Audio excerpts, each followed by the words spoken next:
Boone Hall Plantation is often presented to the American public as a place of beauty, heritage, and tradition, a carefully preserved southern estate framed by moss-draped oaks and long brick avenues that seem to whisper elegance and history. Yet beneath this polished surface lies a truth that was deliberately buried for generations, a truth so disturbing that even today it is rarely spoken aloud. Without discomfort, because Boone Hall was not only a symbol of wealth and refinement, but also a site of systematic cruelty where the lives of enslaved black children were reduced to silence, labor, and erasure, and among them were 51 children whose existence was documented only in fragments, numbers, and vague records, not as human beings with dreams and fears, but as property, assets, and labor units. And this hidden truth challenges the comforting version of American history that many people grew up learning, because it forces us to confront the reality that the plantation's success depended not only on adult enslaved labor, but on the exploitation of children whose childhoods were stolen before they could even understand what freedom meant. Children who woke each morning not to hool or play, but to the sound of orders barked by overseers, and the knowledge that their bodies belonged to someone else. Children whose names were rarely written down because their individuality did not matter to the system that owned them. And when Boone Hall is discussed today, tours often focus on architecture, crop production, and the lives of the plantation owners, while the stories of these children remain tucked away in footnotes or omitted entirely, as if acknowledging them would disrupt the carefully curated image of Southern heritage tourism. Yet the truth is that these children were everywhere on the plantation, moving through the same spaces now admired by visitors, carrying water, tending fields, cleaning living quarters, caring for younger children, and learning obedience, of fear, long before they could fully form memories of safety or affection. And the shock lies not only in the number 51, but in what that number represents. A calculated system that recognized the economic value of enslaved children as future laborers and present tools. A system that planned generations of bondage in advance, ensuring that slavery would sustain itself through birth and upbringing rather than choice or consent. And for a modern American audience, this reality is difficult to absorb because it strips away the romanticized distance between past and present and reveals that the prosperity celebrated in places like Boone Hall was built on the suffering of children who were denied the most basic protections of humanity, children who were punished like adults, ed beyond their physical limits, and taught from an early age that resistance meant pain, separation, or death. And the hidden nature of their story is not accidental, but intentional, because after emancipation there was little incentive for former slaveholding families or institutions to preserve records that exposed the full extent of their cruelty, so documents were lost, destroyed, or never read in the first place, leaving historians to piece together lives from plantation logs, bills of sale, and oral histories passed down through families who carried generational trauma rather than written proof. And this absence of detail has often been used as an excuse to downplay or question the severity of what occurred. Yet silence itself is evidence of how thoroughly these children were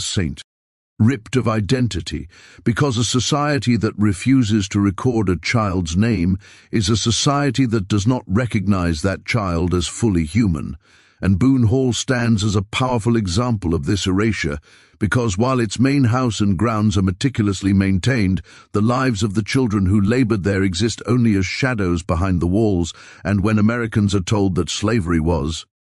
primarily an adult institution, focused on field hands and skilled laborers, the story of the 51 children exposes a harsher truth, that slavery infiltrated every stage of life, reaching into infancy and shaping a child's sense of self around ownership and fear. And for these children there was no clear boundary between work and punishment, no promise that growing older would bring relief. Only the understanding that their bodies and futures were commodities to be managed, traded, or disciplined at will, and this reality forces a re-evaluation of how plantations like Boone Hall are remembered and presented, because acknowledging the presence and suffering of enslaved children undermines narratives of paternalism and benevolence that have long been used to soften the image of slavery. And it raises uncomfortable questions about why these stories are still so difficult to center in public memory, especially in a country that prides itself on confronting injustice and honoring truth. And the shock deepens when one considers that these children were not hidden away in some remote corner of the plantation but were integral to its daily operation, visible yet unseen, essential yet disposable, and their lives unfolded in full view of a society that normalized their suffering as a necessary part of economic success. And today, when visitors walk the grounds of Boone Hall, few are told to imagine dozens of children moving silently through the same paths, learning to suppress emotion, learning that survival meant compliance, and learning that hope was dangerous, and the hidden truth is not just that these children existed, but that their suffering was ordinary, routine, and accepted, woven so deeply into the fabric of plantation life that it became invisible to those who benefited from it. And for a modern audience, especially in the United States, this realization challenges the idea that slavery's horrors were exceptional moments of violence rather than a sustained everyday system of control that shaped childhood itself. And by bringing the story of the 51 enslaved black children into focus, Boone Hall transforms from a historic landmark into a site of moral reckoning, a reminder that behind every grand estate lies a ledger of human pain, and that the most unsettling truths are often the ones left untold, because they force us to confront not only the PA,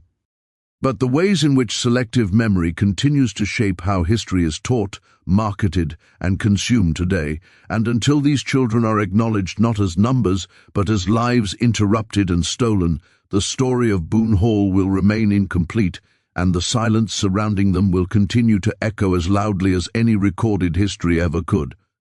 For the enslaved black children at Boone Hall Plantation, daily life was not defined by innocence or discovery, but by exhaustion, fear, and an early education in suffering, because from the moment they were physically able to follow instructions, their bodies were claimed by a system that saw no difference between a child and an adult, except how much labor could be extracted before breaking them.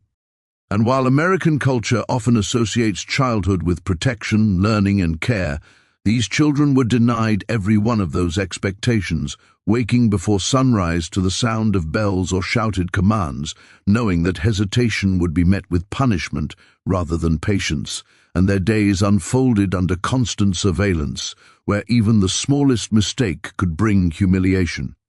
or pain. And for many of them, the concept of play was something they observed only from a distance, if at all, because leisure was viewed as laziness and curiosity was treated as defiance, and instead of classrooms or family guidance, they were taught through violence and deprivation, learning quickly that obedience was not a virtue but a survival strategy, and the work assigned to these children was not symbolic or light as some myths of slavery suggest, but physically demanding and relentless, including hauling water, carrying heavy loads, tending crops under the brutal southern sun, cleaning living quarters, caring for white children only slightly younger than themselves, and assisting older enslaved workers until their small bodies ached beyond relief, and hunger was a constant companion. Not as an occasional discomfort, but as a steady gnawing presence that weakened them and made even simple tasks feel impossible, because rations were minimal and often withheld as punishment, reinforcing the lesson that food itself was a privilege granted by obedience rather than a basic human need, and illness spread quickly among them, worsened by poor shelter, lack of medical care, and the expectation that even sick children continue working unless they physically collapsed. And when they did collapse, compassion was rare, because a child who could not work was considered a burden rather than someone in need of care. And this environment taught them early that their worth was measured solely by productivity, not by their thoughts, emotions, or potential. And for a modern American audience, it is especially unsettling to understand that these children grew up without the assurance of family stability, because families were constantly under threat of separation through sale or punishment, meaning that a child could lose a parent, sibling, or friend without warning or explanation, and this instability created a climate of emotional trauma layered on top of physical abuse, where attachment itself became dangerous because love increased the pain of inevitable loss, and many of these children learned to suppress grief and fear, internalizing silence as a form of protection, and punishment at Boone Hall was not reserved for major acts of resistance but extended to perceived disrespect, slowness, or even exhaustion, and children were whipped, beaten, or publicly shamed to set examples for others, reinforcing a culture where terror was a management tool, and witnessing violence against peers or family members was itself a form of psychological control, because it reminded every child that they were powerless, and that powerlessness was intentional, designed to break the spirit before it could fully form, and education, when it existed at all, was twisted into indoctrina. Teaching children that their condition was natural, that obedience was their destiny, and that questioning authority was sinful or dangerous, and literacy was often forbidden, because knowledge threatened control, and this deliberate deprivation ensured that these children entered adulthood without the tools needed to challenge their circumstances, binding them more tightly to the system. The exploited them, and what makes this reality particularly horrifying is that it was normalized, not hidden from the society around it, but accepted as an ordinary feature of plantation life, and white children growing up alongside Boone Hall's enslaved children were taught to see this inequality as natural, absorbing lessons of dominance and entitlement, while their black counterparts learned submission and fear, and this parallel upbringing reinforced racial hierarchies that extended far beyond the plantation, shaping American society long after slavery's formal end. And for the enslaved children themselves, the absence of choice defined every aspect of existence, from what they wore to where they slept, from when they spoke to when they ate, and even their bodies were not their own.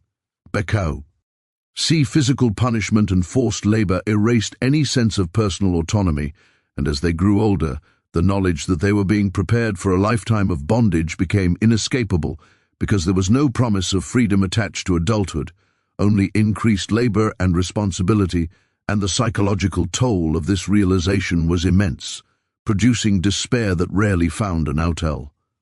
Because expressing pain was often interpreted as weakness or rebellion, and yet within this brutal system, these children still found moments of quiet resistance, whispered stories, shared glances, brief acts of kindness toward one another that affirmed their humanity even when the world denied it, and these fragile connections were acts of courage, because caring for one another in such conditions required emotional risk, and for many memory itself became a refuge, holding onto fragments of songs, traditions, or stories passed down from elders, preserving identity in a place designed to erase it, and from a contemporary American perspective, understanding the daily lives of these children forces a confrontation with the idea that slavery was not only an economic system, but a comprehensive assault on childhood, one that reshaped development, relationships, and self-perception in ways that echo across generations, and it challenges narratives that frame enslaved people solely as resilient or strong without acknowledging the profound damage inflicted on their bodies and minds, because resilience was not a choice but a necessity imposed by violence, and the children of Boone Hall did not survive because the system allowed them to, but because they had no alternative, and the fact that their suffering was so rarely documented speaks to how little their lives were valued, because a society that meticulously recorded crop yields and financial transactions chose not to record the pain of children, and this selective memory continues to shape how Americans understand slavery. Often focusing on abstract numbers rather than lived experience, and by examining the daily reality of these children, the myth that slavery spared the young is exposed as a lie, because childhood itself was a battleground, and these children were its most vulnerable casualties. And recognizing this truth is essential, not to sensationalize suffering, but to honor lives that were denied dignity. because only by acknowledging the full scope of what was taken from them can a more honest understanding of American history begin to emerge, one that recognizes that the legacy of places like Boone Hall is not confined to the past, but continues to influence how race, power, and memory operate in the present, and the daily lives of these children stand as a stark reminder that injustice does not begin with grand acts of cruelty alone, but is sustained through ordinary routines that normalize harm. And until those routines are fully confronted, the story remains unfinished, echoing with the unheard voices of children who were never allowed to simply be children. One of the most devastating aspects of the lives of the 51 enslaved black children at Boone Hall Plantation was not only the physical labor or the violence they endured, but the deliberate erasure of their identities. Because slavery did not merely control bodies, it systematically stripped away names, histories, and any sense of personal existence, reducing human beings to inventory. And for children, this erasure was especially destructive, because identity is formed through recognition, memory, and belonging, all of which were denied to them from the start. And when modern Americans look back and search for records of these children, what they often find is silence, gaps, and vague references, numbers listed without names, ages estimated without certainty, lives compressed into accounting entries, and this absence is not accidental but the result of a system that had no interest in preserving the individuality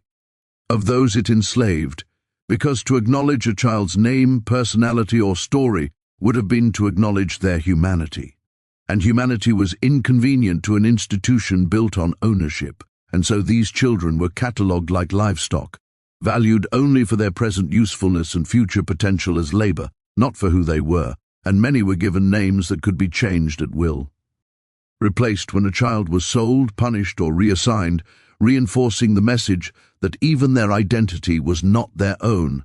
And for a modern U.S. audience accustomed to the idea that a name is a fundamental right, this reality is profoundly unsettling, because it reveals how deeply slavery penetrated into the most basic elements of personhood,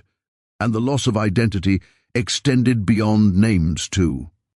Family connections, because genealogies were rarely recorded, marriages were not legally recognized, and children could be separated from parents without documentation, leaving no official trace of relationships that defined their emotional world. And when families were torn apart, the records rarely reflected the loss, treating separation as a logistical matter rather than a human tragedy, and bureaucratic indifference compounded the trauma because it signaled that the bonds most people consider sacred were meaningless under slavery. And for the children at Boone Hall, this meant growing up with a fractured sense of self, knowing where they lived but not where they came from, knowing who controlled them but not who they belonged to, and this dislocation was reinforced daily through language that dehumanized them, referring to them as property, hands, or stock, terms that erased individuality and framed existence purely in economic terms. And over time, this language shaped perception, not only for those who owned them, but for the children themselves, many of whom internalized the idea that they were lesser, undeserving of recognition or memory. And the cruelty of this psychological conditioning cannot be overstated, because it robbed children of the internal foundation needed to imagine a future beyond bondage. And the historical record's silence on their lives continues this erasure into the present. Because when history books and tours focus on plantation owners and architecture while glossing over enslaved children, it sends a message that some lives are worth remembering and others are not, and Boone Hall, like many historic sites, has long benefited from this imbalance, presenting a narrative that emphasizes continuity and elegance while marginalizing the human cost that made such wealth possible. And for American audiences, confronting this erasure requires acknowledging that history is not neutral but curated, shaped by those with the power to record and preserve, and that what is missing is often as significant as what is present. And the absence of detailed records about these children has often been used to soften the story, to suggest that because we cannot name them, their suffering is somehow less real or less severe. But in truth, The lack of documentation is itself evidence of how completely they were devalued, because a society that meticulously tracked crops, profits, and property boundaries chose not to track lives of children. It enslaved, and this selective attention reveals the moral priorities of the time, and it also poses a challenge for contemporary Americans seeking to understand the legacy of slavery, because it requires reading between the lines, listening to oral histories, and recognizing that silence can be a form of violence, and for descendants of enslaved people, this erasure has lasting consequences, because the inability to trace ancestry or reclaim family histories is not a natural gap, but the result of deliberate neglect and destruction. And the children of Boone Hall became ancestors without names. Their descendants left to carry inherited trauma without the grounding knowledge of who came before them, and this loss of lineage disrupts the continuity that many families take for granted, turning history into a broken mirror rather than a clear reflection. And the erasure of identity also served a practical purpose for enslavers, because nameless people are easier to control, easier to replace, and easier to discard. And when a child died from illness, overwork, or abuse, the loss could be recorded as a financial inconvenience rather than a human death, and another killed could be assigned their role without acknowledgement of the life that had been extinguished. And for the children who survived, this constant reminder of disposability shaped their understanding of the world, teaching them that survival required invisibility, that drawing attention to oneself could invite punishment or removal, and this learned invisibility often carried into adulthood, seeing how formerly enslaved people navigated a society that continued to deny them full recognition even after emancipation.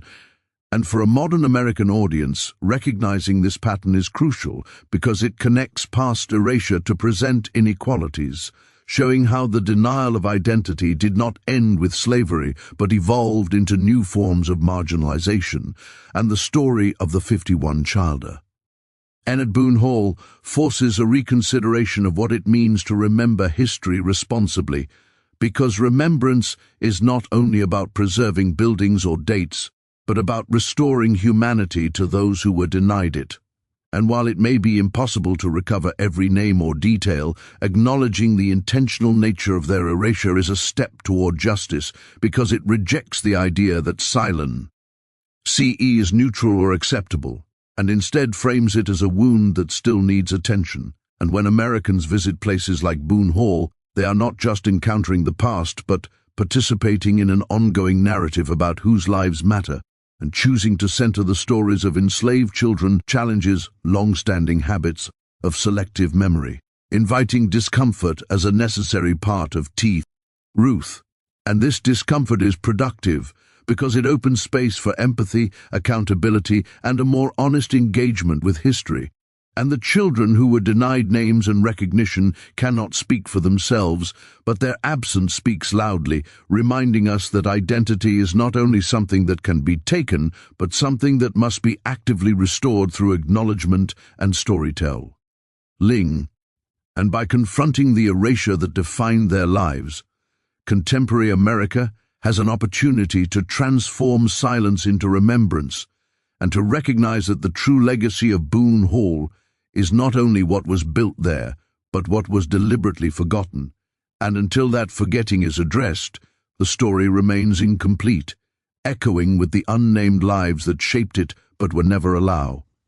to be seen. For many Americans, the idea that a place can hold memory feels abstract, yet at Boone Hall Plantation, the weight of the past presses so heavily on the present that it becomes impossible to ignore, because the suffering of the enslaved black children who lived and labored there did not simply vanish when slavery ended. It lingered in the physical spaces, in the routines that were repeated day after day, and in the silence that followed. and when people speak about the plantation today, they sometimes describe an unease, a heaviness that words struggle to capture, and while it is easy to dismiss such feelings as imagination, what they truly represent is the unresolved trauma embedded in a site where children's pain was normalized and never fully acknowledged, because trauma does not require belief in the supernatural to persist. It survives through memory, through absence, and through the refusal to confront what occurred.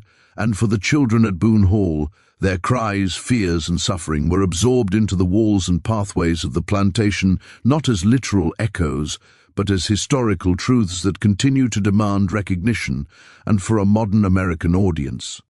Understanding this requires shifting away from sensational ideas of hauntings and instead recognizing that places of extreme injustice often carry psychological and cultural residue, shaping how they are experienced long after the events themselves have passed. And Boone Hall is one such place because the plantation functioned as a closed world where cruelty was routine, where children learned to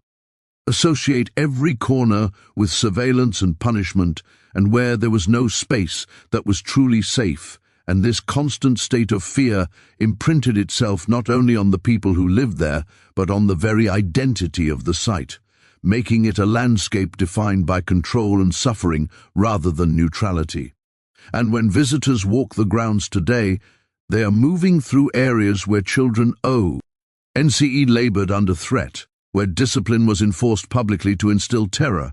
and where the sounds of crying, pleading, and forced obedience were once ordinary parts of daily life. And the fact that these experiences are rarely emphasized in public narratives does not erase them. It merely deepens the dissonance between appearance and reality, and this dissonance is what many people intuitive. Sense when they describe the plantation as unsettling, because beneath the preserved beauty lies a history that resists being smoothed over. And for the children who endured life there, the plantation was not a collection of buildings, but a system that monitored every movement, and even at night when labor officially ended, fear did not disappear, because punishment could come at any time. Sleep itself was often interrupted by anxiety, hunger, or the sounds of others' suffering, and this relentless environment meant that their emotional and psychological stress was continuous, creating trauma that had no outlet and no resolution. And while the children themselves may not have left written records of their inner lives, the patterns of control and violence that defined their existence are well documented, and those patterns are the true source of the plantation's lingering weight, because systems of abuse create collective wounds that outlast individual lives. And for Americans today, especially those raised on narratives that frame plantations as sites of nostalgia or romance, confronting this reality can feel deeply uncomfortable because it challenges the idea that history can be neatly separated into past and present, and instead reveals how unresolved injustice continues to shape perception, memory, and even emotion. And Boone Hall's silence around the children who suffered there functions like a sealed room, locking away pain rather than addressing it, and as long as that pain remains unspoken, it continues to exert influence, shaping how the site is experienced, whether or not visitors consciously understand why. And this phenomenon is not unique to Boone Hall, because across the United States, places built on exploitation often carry similar tensions, but the presence of children intensifies this effect, because childhood suffering violates deeply held moral expectations, and when a society fails to acknowledge such violations, the result is not closure, but unease. And the stories of enslaved children, when they are finally told, often feel haunting not because they involve ghosts, but because they expose truths that were buried too long.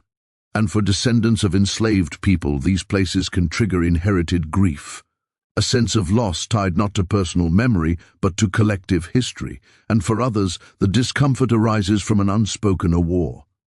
That prosperity was purchased at a terrible cost, and that cost has never been fully reckoned with, and the children of Boone Hall were denied justice in their lifetimes, and the continued marginalization of their stories denies them justice even in memory, and this ongoing denial keeps the plantation suspended between acknowledgement and avoidance, never allowing true reckoning to occur. And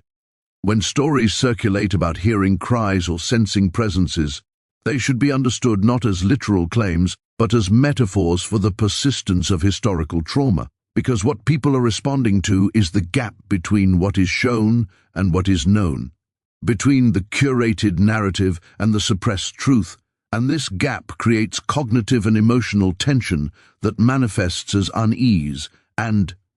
for a modern US audience, recognizing this allows for a more mature engagement with history, one that does not rely on myths or romanticism, but on accountability. And accountability requires listening to what has been silenced, even when it is painful. And the pain associated with Boone Hall is not abstract. It is rooted in the lived experiences of children who were forced to endure hunger, violence,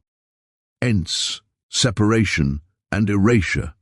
and whose suffering was treated as normal by the society around them, and when that society later chose to celebrate the plantation without fully confronting these realities, it created a narrative fracture that remains unresolved. And this unresolved state is what gives the plantation its enduring emotional charge, because history that is acknowledged can be mourned. But history that is denied continues to intrude, demanding attention in indirect ways, and for Americans grappling with the legacy of slavery, this understanding is essential, because it reframes discomfort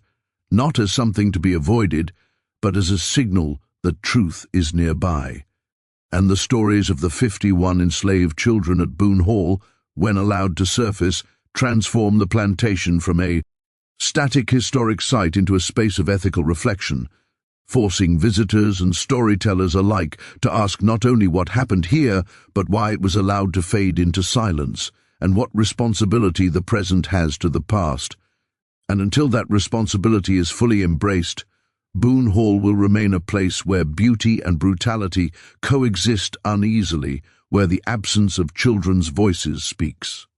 louder than any guided narration, and where the weight people feel is not imagined but earned, a testament to lives that were never given peace, and whose stories still press against the present, asking to be seen, named, and finally acknowledged. The most uncomfortable truth about the 51 enslaved black children of Boone Hall Plantation is not only what happened to them in the past, but how. Their story is still handled in the present, because history does not end when violence stops. It continues through memory, acknowledgement, and the choices a society makes about what it is willing to confront. And in the United States, there has long been a tendency to soften the legacy of slavery by focusing on progress while avoiding the full emotional and moral weight of what was done, a special lie when that truth involves children, because children force a moral clarity that is difficult to escape, and the children of Boone Hall challenge modern Americans to ask whether remembering history selectively is itself a form of injustice, because when their lives are minimized or omitted, it sends a message that some suffering is too inconvenient to fully acknowledge. And Boone Hall's continued existence as a tourist destination highlights this tension, because visitors are often invited to admire preservation, architecture, and tradition, without being equally invited to sit with the pain that made those achievements possible. And this imbalance reflects a broader national struggle over how slavery is remembered, taught, and discussed. Because while there is increasing awareness of its brutality, there remains resistance to confronting its most disturbing realities, particularly when they disrupt comforting narratives of heritage and identity. And for many Americans, the idea that children were systematically exploited, punished, and erased at places like Boone Hall feels almost unbearable, because it undermines the belief that there were moral boundaries even within an immoral system, and yet the historical record, fragmented as it is, makes clear that no such boundaries existed, and the continued reluctance to fully center these stories reveals how deeply invested society remains in maintaining distance from that truth. and this distance is often justified through claims of historical complexity or concerns about divisiveness. But such arguments frequently function to protect the present from discomfort rather than to illuminate the past, and the result is a version of history that is technically accurate in parts but emotionally incomplete, one that acknowledges slavery in general terms while avoiding the specific human experiences that give it meaning. And the 51 children of Boone Hall expose the cost of this avoidance because their lives cannot be understood through abstraction. They demand empathy, imagination, and moral engagement, and acknowledging them requires accepting that the foundations of American prosperity include acts that would be considered unforgivable by today's standards, and that this legacy has not been fully reckoned with. And for a modern U.S. audience, this reckoning is not about assigning personal guilt, but about accepting collective responsibility for how history is remembered and transmitted. Because the way a nation tells its story shapes its values, its policies, and its sense of justice, and when children who suffered under slavery are rendered invisible, it becomes easier to dismiss the long-term consequences of that suffering, including generational trauma, racial inequality, and mistrust, and this invisibility allows myths to persist. Myths that slavery was less cruel than it truly was, that enslaved people were cared for, or that harm was limited to physical labor alone, and the story of the Boone Hall children dismantles these myths by revealing a system that targeted vulnerability itself, exploiting childhood as efficiently as adulthood. And this revelation has implications for how Americans understand not only the past but the present, because it highlights how systems of power often justify harm by normalizing it, and how those justifications can endure long after the system itself is dismantled. And confronting this truth requires more than adding a plaque or a paragraph to a tour script. It requires a shift in perspective, one that centers the experiences of the most vulnerable than the achievements of the most powerful, and such a shift can feel threatening, because it challenges long-held ideas about national identity and pride. But it also offers the possibility of a more honest and inclusive understanding of history, one that does not rely on erasure to maintain cohesion, and the discomfort many feel when hearing about enslaved children is not a sign that the story should be avoided. It is a sign that the story matters, because meaningful history is rarely comfortable, and the children of Boone Hall deserve to be remembered, not because their suffering can ever be undone, but because acknowledgement is the minimum form of justice still available to them. And for descendants of enslaved people, this acknowledgement carries particular weight because it affirms that the pain carried across generations is not imagined or exaggerated, but rooted in real, documented experiences that were denied recognition for far too long. And for other Americans, confronting this story offers an opportunity to engage with history not as a source of shame, but as a source of responsibility, because responsibility involves learning, listening, and refusing to repeat patterns. Denial, and the truth that many still resist, is that remembering the children of Boone Hall does not diminish American history. It deepens it, making it more truthful and therefore more meaningful. And this truth challenges institutions, educators, and storytellers to move beyond surface-level inclusion toward genuine engagement, because listing facts without context does not honor lives, and voiding emotional impact does not create objectivity, it creates distance, and distance has always been the ally of injustice. And as long as the story of these children remains marginal, Boone Hall will continue to represent not only a site of past cruelty, but a symbol of unresolved memory, and this unresolved memory affects how Americans understand race, inequality, and belonging today, because the legacies of slavery are not confined to history books. They are present in disparities that trace back to systems that deny generations of children safety, education, and recognition. And acknowledging this connection does not mean collapsing past and present into one, but recognizing continuity where it exists. And for a modern audience, especially one navigating ongoing debates about how high stories should be taught, the story of the Boone Hall children serves as a test of commitment to truth. because it asks whether society is willing to confront the hardest parts of its past, or whether it will continue to prioritize comfort over accuracy. And the choice to remember fully is not easy, but it is necessary, because silence has never healed wounds, it has only preserved them and the chill. Dren who lived and suffered at Boone Hall were denied voice, choice, and justice in their lifetimes, but they need not be denied remembrance, and remembrance, when done honestly, has the power to transform places of pain into spaces of learning, reflection, and accountability, and this transformation does not erase the past, but honors it by refusing to let it be reduced to decoration or myth. And as long as the story of these children is told with care, integrity, and respect, Boone Hall can become more than a symbol of inherited wealth and tradition. It can become a site of moral reckoning that challenges Americans to think deeply about whose stories are told, whose are ignored, and why that choice matters. And the truth that some still do not want to hear is that history does not ask for permission to be remembered, it demands it. And the 51 enslaved black children of Boone Hall, though long denied names and recognition, remain part of America's story, and until they are fully acknowledged, that story will remain incomplete, not because it lacks facts, but because it lacks the courage to face what those facts truly mean.